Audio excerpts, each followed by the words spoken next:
Les informations pour ce dimanche, bon début de soirée à vous. La ministre de l'Emploi et des Affaires sociales, Patricia Francoeur, et sa délégation ont tenu 2 réunions sur la digue. La première rencontre a eu lieu avec l'association des entrepreneurs de la digue.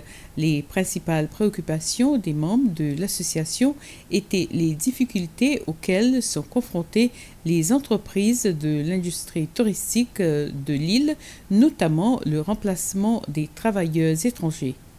Le secrétaire principal à l'emploi, Jules Baker, a expliqué que le ministère est en train de se réorienter vers le traitement de l'octroi des permis de travail aux travailleurs étrangers.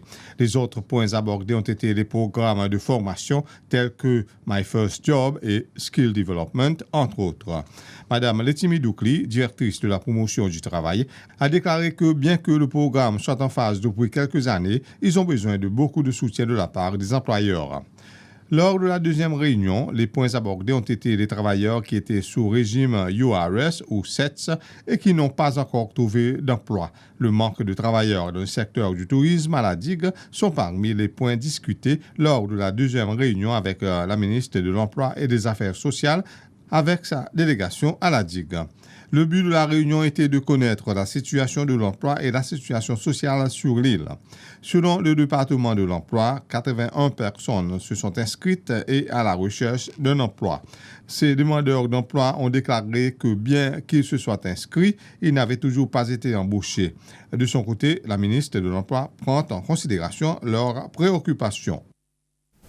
Le ministre des Finances, de la Planification économique et du Commerce, Nadir Hassan, a organisé une première réunion pour trouver comment développer le secteur du tourisme culturel. La réunion a rassemblé des représentants de la culture, du tourisme et du secteur privé, principalement la Seychelles Music Association, SEMAS, et les coopératives des artisans. Les représentants des 2 associations se sont félicités de l'initiative et ont fait des propositions sur la manière de contribuer au développement du secteur malgré les difficultés auxquelles elles sont confrontées. Le président de SEMAS, Georges Payette, a exhorté les autorités à veiller à ce que les musiciens séchellois soient embauchés par les établissements touristiques pour offrir des divertissements.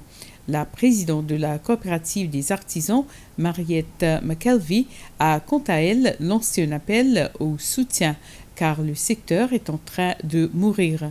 Le ministre Hassan a encouragé les musiciens et artisans à envisager également d'autres moyens innovants tels que les plateformes Internet pour vendre et commercialiser leurs produits afin qu'ils puissent atteindre une clientèle plus large.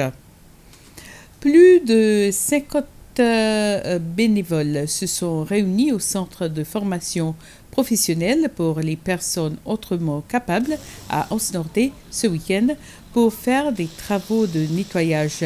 Les travaux comprenaient la peinture des bâtiments, tondre le gazon et le polissage des fenêtres afin de remettre les bâtiments dans un état propre pour que les étudiants puissent commencer leur 2e trimestre.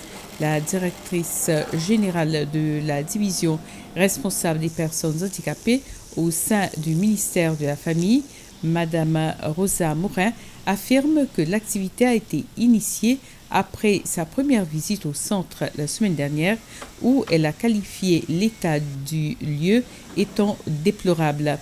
Elle a dit que le nettoyage fait partie de la stratégie de la division pour donner une voix à ce groupe de personnes afin qu'ils ne soient pas laissés pour compte. Voilà, c'était le flash des informations. Merci de l'avoir suivi et bonsoir.